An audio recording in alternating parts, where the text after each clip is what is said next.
Amaia Labaia naiz, Immaculada Tolosako lanbide ikastolako irakaslea.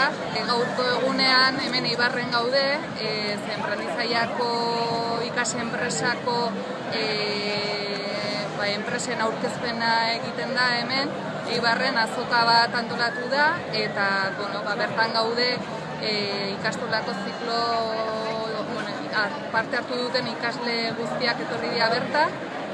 Etorri gea farmaziako eta parafarmaziako bi enpresa daude bertan, gizarte integrazioko beste 3 enpresa talde gaude bertan, eta dokumentazio sanitarioko ziklotikan beste 2 enpresa etorri dira, eta haurrezkuntzako ziklotikan ere beste 4 enpresa gaude bertan.